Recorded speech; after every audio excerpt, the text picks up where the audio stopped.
As you see here, we have a wide variety of weapons that have been discovered here at Folsom.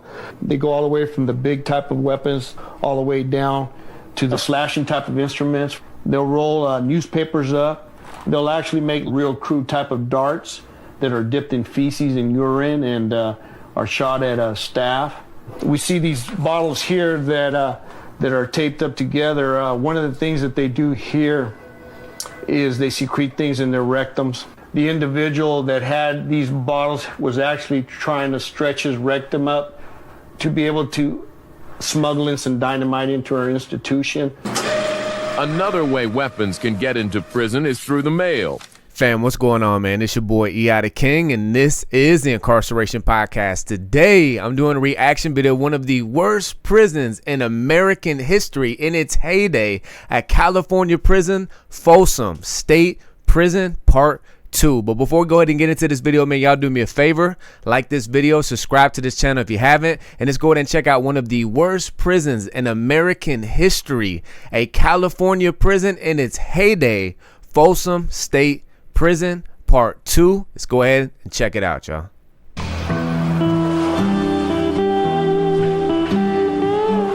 know, it's kind of hard for us to live up in this small space. Well, most of my laundry I do in the cell. Like I say, it all depends what your celling's like. Now, if you got a messed up cellie, you're not going to want to be in here with him. You know what I mean? Because it's too much animosity. Inmates spend years living in cells with floor space about the size of a piece of plywood, 4 feet by 8 feet.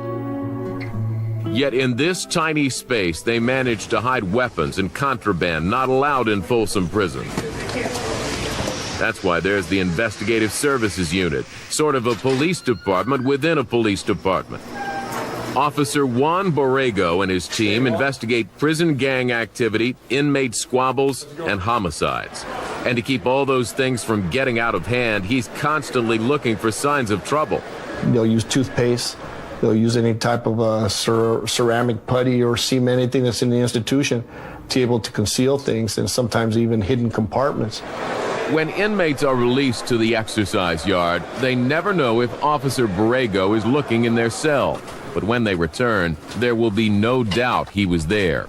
Nothing is overlooked. Tubes of toothpaste. Try to see if the integrity of it has not been broken. A lot of times they'll stick down, stuff it in, and retrieve it later. You get these speed sticks, stuff like that. Usually what we'll have to do is we'll have to go all the way through to make sure that at the very bottom of this, they don't secrete something. But at this point, you can see where there's nothing there. Sometimes they'll actually allow or rent each other pornographic material. Bedding has always been a good place to hide things for them. Kind of like a food of choice in the institution, top ramen. It's a delicacy. You can see these individuals here have a lot of personal property. Well, the first thing that I do, and this is just my personal observations. Hold up. What y'all know about them zooms and wham whams, bro? The top ramen chain gang classic go-to meal, bro, a soup. But I first want to talk about what the convict said earlier, man, about having a cellie. And if you guys do not get along, there's definitely going to be problems. Now, that's one of the worst things in prison, dog, if they sell you up with somebody who you don't get along with. Now, surprisingly, bro, people can come from all different types of walks of life, obviously, and the prison system with so many different incarcerated individuals. But for the most part, bro, like, people learn how to get along together just because, like, you kind of have to, you know what I mean? But then again, man, you really don't have to, because people definitely fight. People will definitely make one or the other, like, leave the cell and kind of check out, or just go ask administration to get a cell change so, you know, something doesn't take place. But very rarely, I would say, cellies go at it. I wouldn't say it's super rare, but for the most part, man, people can get along just for the sake of survival and because you kind of have to. But honestly, like, my preference, like, don't get me wrong, of course, like, I want to get along with everybody, and of course I'm going to be respectable to anybody, but I really didn't like having a cellie like who I was like super cool with. Like, don't get me wrong, we conversed, we talked, we knew each other, but I kind of liked, you know, being in a cell to where my cellie, like, we were cool, but we both did our own things. Because in prison, a lot of times, like, your cell becomes your getaway private space away from the rest of the prison. So So sometimes the last thing I would want to do is go to my cell and have to interact with another individual, when really like you're interacting with people all day. So sometimes like going to your cell is just like getting away and a break from the rest of the prison. So that's why like I've had like cellies before to where like I've arranged it or they arranged it to where we're able to move in each other's cells. And don't get me wrong, like we never really bumped heads or anything like that, but I could see how it was a little bit too overbearing. You know what I mean? I'd rather be in a cell with somebody who I really didn't even know and I wasn't really that close with, because I still have my personal privacy and I wasn't expected to like come back to a cell and then have like a deep conversation. It was more like my personal private time in my cell. So me personally, I'd rather have a cellie who was cool, I got along with, but we weren't like the closest of friends. But some convicts, of course, would rather cell with like their best friend and their homies and their dogs on the compound. So all the convicts watching, man, let me know. Would you rather cellie up with like a complete stranger, somebody who you just were cool with, mutual respect, you got along with, and you guys kind of kept to yourselves, or would you rather cell with somebody who was like your dog? You know what I mean? So let me know and put it in the comments. And how I do my cell searches. I would take an overall view of the cell. It tells me a little bit about the individual. Is there certain colors that are prevalent in the cell? It'll tell me if he's some type of a disrupted group, if he's a blood or a crip, just because of the colors. If he's Hispanic, he's a northern Hispanic, or if he's a southern Hispanic. If I see swastikas in there, my clues tell me, white supremacist cause. So that tells me a little about him. If it's unruly, unkept, is he a drug addict? So I take all those things into account before I look, depending on what I'm investigating. This was just a routine cell search. This time, nothing suspicious was found, but that's not always the case. As you see here, we have a wide variety of weapons that have been discovered here at Folsom. They go all the way from the big type of weapons all the way down to the slashing type of instruments. They'll roll newspapers up. They'll actually make real crude type of darts that are dipped in feces and urine and are shot at staff. We see these bottles here that are taped up together. One of the things that they do here is they secrete things in their rectums. The individual that had these bottles was actually trying to stretch his rectum up to be able to smuggle in some dynamite into our institution. Another way weapons can get into prison is through the mail. While officers cannot read personal letters, they do have a right to inspect them for illegal items. We're reviewing the mail to make sure that there's nothing inappropriate. This particular letter here has pictures in it. All right, hold up. First of all, that whole comment about that guy trying to stretch his rectum so he could bring in dynamite is absolutely disgusting. And second of all, I've never heard of any convict smuggling in dynamite. If any convict watching has ever heard or seen or been at a prison where a convict smuggled in dynamite, let me know, put it in the comments. But that is absolutely crazy. But also too, I've never heard of that statement that this guy just said, that the officers are not allowed to read the incarcerated population's mail. I'm pretty sure like that was legal right by the prison administration to do so for security purposes. So obviously this is an old video, so I wonder if maybe that was the rules back in the day, or maybe this California is different. So all the convicts from California, man, let me know the details in the comments. Is it still like that where administration can't read the letters, or is that just something that's old, or is that just misinformation that this reporter was sharing during this video? So let me know the details in the comments. And we want to make sure that there are no pictures of small children, as in, child pornography. So once we determine that these pictures are within the guidelines of what the inmates can have, then we'll go ahead and, seal it back up and allow them to have that. Now, this inmate has got a card from a loved one, and I can already see that there's some contraband here that he will not be allowed to have. So we will remove this piece of contraband. And since drugs are secreted frequently inside cards like this, we want to check to make sure that the card is not been altered in any way. Very time-consuming and exhaustive process, but it's what you have to do in order to ensure that drugs aren't getting into the institution.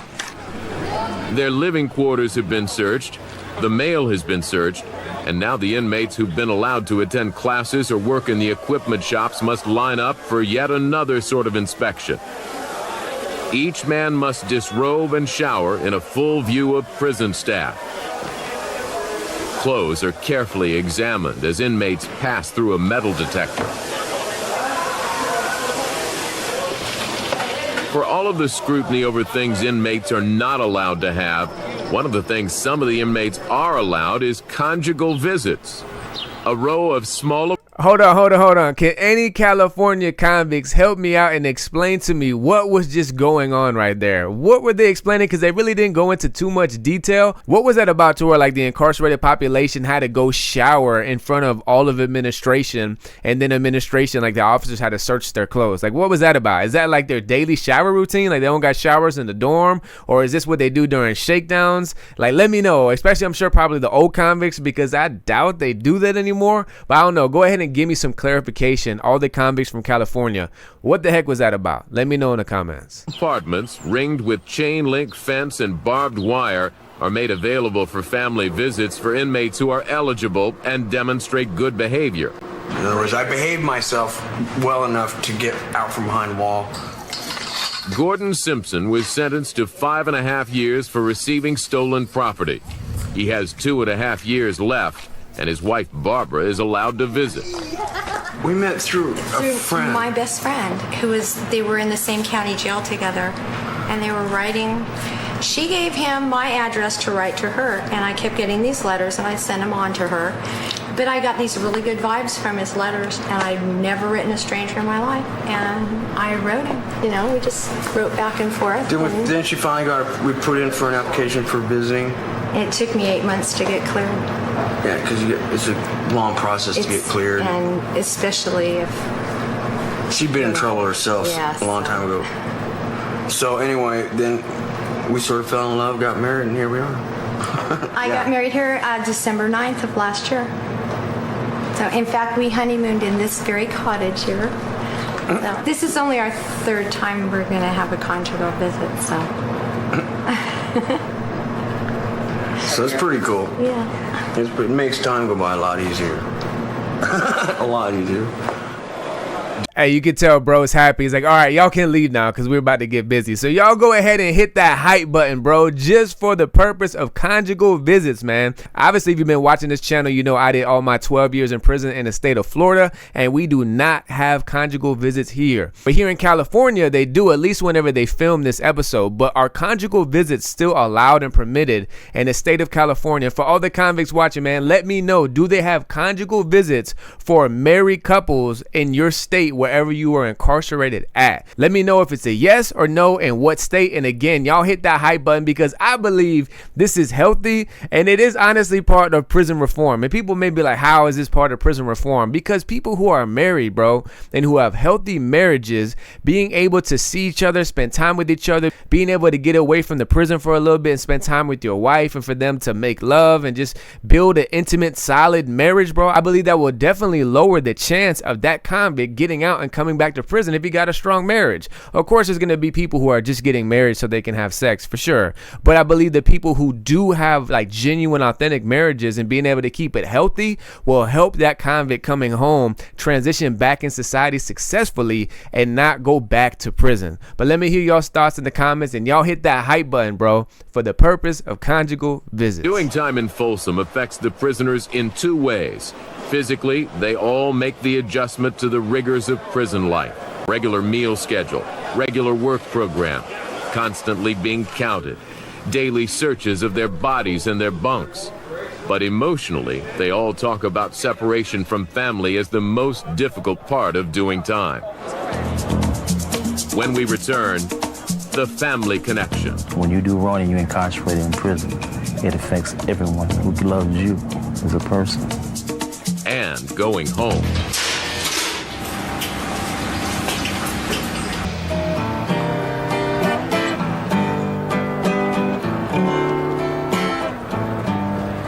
Penitentiary blue, I'm crying over losing you. For many of the inmates doing time in Folsom, it's not their first lockup. This is my fifth penitentiary. I've been all around. Yeah, I've been in the system for a while. Soledad, Tracy, Solano, Jamestown, and then now here. And many of these inmates are simply resigned to prison as a way of life. Yeah, I'll probably come back once or twice on a violation. I can't shake these penitentiary state blues. But Flacco has come to the realization that hanging with a street gang does not mean lifetime loyalty. Well, basically, you know what it boils down to? An eye-opener for me was when I fell, you know, when I got locked up, where were they? You know, the only people riding me, the people taking care of me right now is my family. You know, all them guys, oh yeah, homeboy this, they ain't nowhere to be found right now. You know, so when it boils down to it, who's really here for me right now is my family. And for Chester Reed, it's that separation from family and his wife of 32 years that is most painful. The misery I went through inside these walls and the pain that I caused my family, it'll never happen again, not in my lifetime. It hurts me just to think of the hurt that I caused those ones out there that loves me, especially my wife. She was there all the time. And then being together for 35 years as my soulmate, I don't even like insects to bite her. That's how personal I take it. Twice a month for the past 6 years, Chester's wife Ruby has flown in from Texas to visit. One of the things about your spouse being incarcerated is that you feel so much shame. You know, we had a pretty middle-class family. I mean, my daughter thought it was a perfect family. I have 2 adult children also. And suburban home. This stuff doesn't happen in your family. When it did happen, you don't want anybody to know about it. Man, for me to sit here in front of a camera and talk about this and think that somebody else would see it, especially somebody on my job, is more than I would have ever thought. I mean, my family didn't know about it for 2 or 3 years. What did you tell them? What did you tell your family? That my husband was out doing work. He was working, so I was kind of fudging it, thinking, well, he is working in prison, so I'm not really lying. And they knew that my husband would travel from time to time. So for years, I covered it that way. Everyone in life. Dang, bro, that makes me think about how my mom used to tell all of her coworkers and people who like really didn't intimately know her that much, you know, because I have a sister as well. So whenever people would begin to like get personal and ask her questions, she never told them that she had a son. She would only say that she had a daughter because she didn't want like coworkers or people who she wasn't that close to like saying, oh, what does your son do for work? Where's he living? Does he have kids? And she was embarrassed to say like, yo, my son's in prison. He's been in prison for this many years. He has this much time. This is what he did. So she didn't even want to have those conversations. So she told me like whenever I came home, she's like, yo, honestly, like we're just talking about my prison bid and how it not only affected, you know, my kids, but her and just the rest of my family. She was like, yo, honestly, it was kind of like embarrassing for me to let people know I had a son in prison, you know, so that just made me feel bad. And of course she wasn't like trying to make me feel bad, but I kind of like felt her pain, like dang, because she's like working in a professional like environment at her workplace, and she kind of felt like forced to not really, you know, share the information that she had a son, and was kind of like embarrassed of the fact that her son was in prison. So I can feel how like a wife or just family members can feel that way about a loved one who's incarcerated, and they don't want other people judging them for that. So I can understand that. But what bro said earlier about whenever he went to prison and none of his like gang homies were riding him, bro, it's so true, dog. Like you really find out who is for you and who is genuinely like behind you whenever you're at your lowest point in life, especially going to prison. And bro, 95% of the incarcerated population, man, like the only outside support that people have is normally their family, bro, and their loved ones. And sadly, a lot of times whenever we're in the streets, you know, we fail to realize that, and we take that love and that support for granted, and we're showing other people loyalty who really aren't that loyal to us. And then we find out whenever we go to prison. But let me know, any convicts watching, man, if you had outside support from people who weren't your family. And also let me know if like, nah, bro, like no one rode out for me but my family. So let me know what your experience is like when you were incarcerated. Periodically he has told himself, what I do is only affects me. It's not true. When you do wrong and you're incarcerated in prison, it affects everyone who loves you.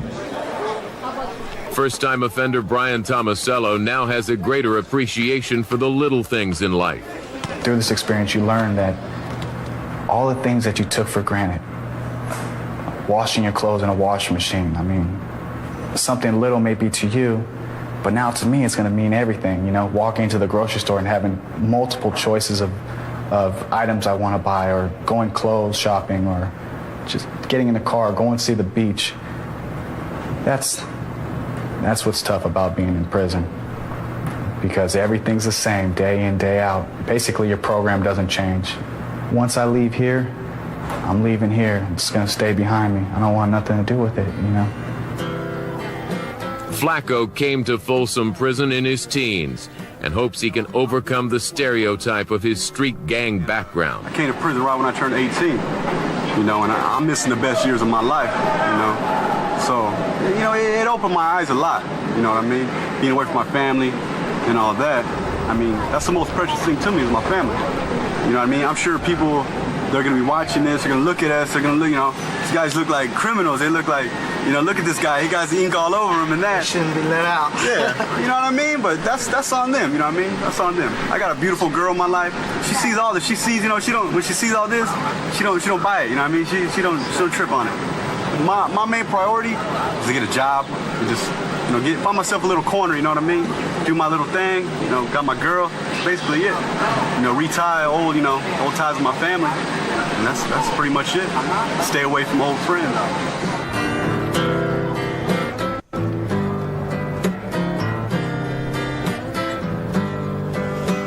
The question of going straight or coming back is a question that plays out in the minds of men every day in the receiving and release unit. Here, there's an ebb and flow of new inmates checking into the system while other inmates are there to pack up and move on.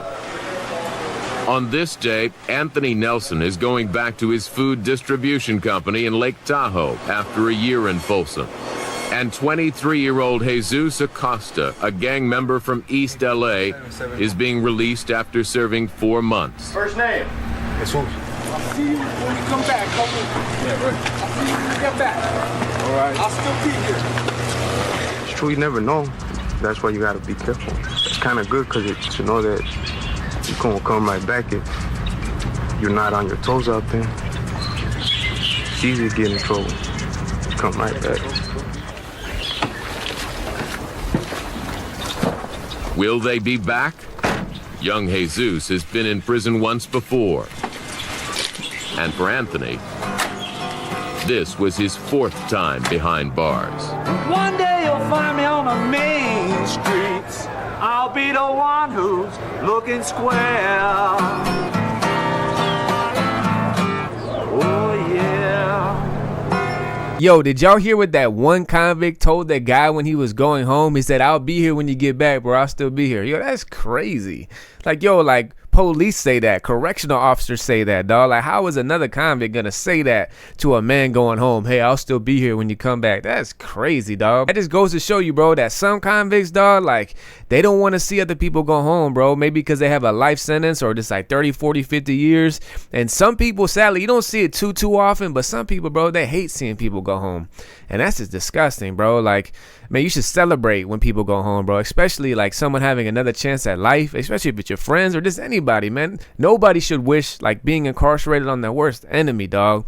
But listen, dog, going home is not only amazing, but bro, it is a crazy feeling, bro. I remember my first time getting out of prison, dog, when my mom came to pick me up and she's like, yo, what do you want to eat? And that's what you always fantasize about. Like right when you get out, what's the first thing you want to eat? Bro, I was so shook, like emotionally, mentally, adrenaline pumping that, dog, I didn't even want anything to eat, bro. I couldn't eat. I threw up on the ride home. And I realize now it's because, you know, I get motion sickness. The older I got, the more motion sickness I get whenever I'm in a car if I'm not driving. But I think it was mostly not just the motion sickness, but it was just like the anxiety and the fear of the unknown and just all the emotions I was feeling, bro. But that first day out, man, was definitely rough, especially because when I went to go see my kids, they were 2 years old at the time and they kind of were like very distant. So it hurt, man. Of course, it was a beautiful day to get out and be able to see my kids, but also was like an eye-opener about how distant even my 2-year-old kids were from me because they were born when I was in prison. But other convicts watching, man, paint the picture in the comments of what your first day out of prison was like. Was it beautiful? Was it chaotic? Let me know about the details in the comments. So look, fam, this your boy E.I. the King, and this is the Incarceration Podcast. And family, look, I got a fire HBO style series on the full episode playlist. It's a chronological journey of my 12 years in prison. It's called The Incarceration. Season 1 has been out, but season 2 is just now coming out. But to access it, you have to become an all access member to this channel. And this is a preview clip of season 2 right here. But they call them fence pokers. little wire that people unravel off the fence posts. They sharpen it up on the floor and it becomes a knife. But they're small and they're really skinny. So even though they go in and out real quick and real fast and, will puncture people, it's not really deadly unless you hit somebody in the jugular or in the eye or something like that. For the most part, I began to realize at JIT camp that stabbings were just to try to get people off the compound. Because normally when people will get stabbed, they go to medical, they go to confinement, and they transfer them to a different JIT camp for their safety. But in adult camp, it's different. At adult prisons, when people are getting stabbed, it's because someone's trying to kill you. But at JIT camp, it was mostly just fighting, locks and socks, locks on belts, people getting hit with lockers, people getting beat up with broomsticks or other objects or trays, dinner trays, lunch trays, a lot of jumping, a lot of fighting, of course. Sometimes you get razor blades to the face. Sometimes people get stabbed. And even though stabbings weren't that common, one thing that was very common was extortion. Yeah. And also, if you didn't know, man, I am a rapper. My artist name is EI the King. You can find my music wherever you listen to your music at. Go to my artist YouTube channel, EI the King, to check out my music videos. Follow me on Instagram, EI the King, TikTok, EI the King Official. For all you gamers out there, follow me on Twitch, EI the King Gaming. And family, look, I got a new YouTube channel, all crime things related. It's called Real Crime Stories Unlocked. There's about to be a link that pops up at the end of this video. Go ahead and click that link. It's going to take you to my new channel. Subscribe, follow, check out the content. It's fire. And family, look, we're on the journey to 100,000 subs. Right now we're at 50K. I appreciate all the day one viewers and day one subscribers. If you have not yet subscribed, please go ahead and do so. Y'all do me a favor, go ahead and like this video right now. And for all the convicts watching, man, if you done time in the county jail, state prison, and federal prison, you want to share your incarcerated experiences, email me at eithekingbooking@gmail.com or DM me on Instagram at eitheking_. And as I interview you, I'll post your interview up on this channel. If you got a YouTube channel, social media, whatever you want to promote, I'll allow you to promote it throughout the interview. And y'all stay tapped into more fire content to continue to come your way. It's your boy EI the King, and I'm out. Peace.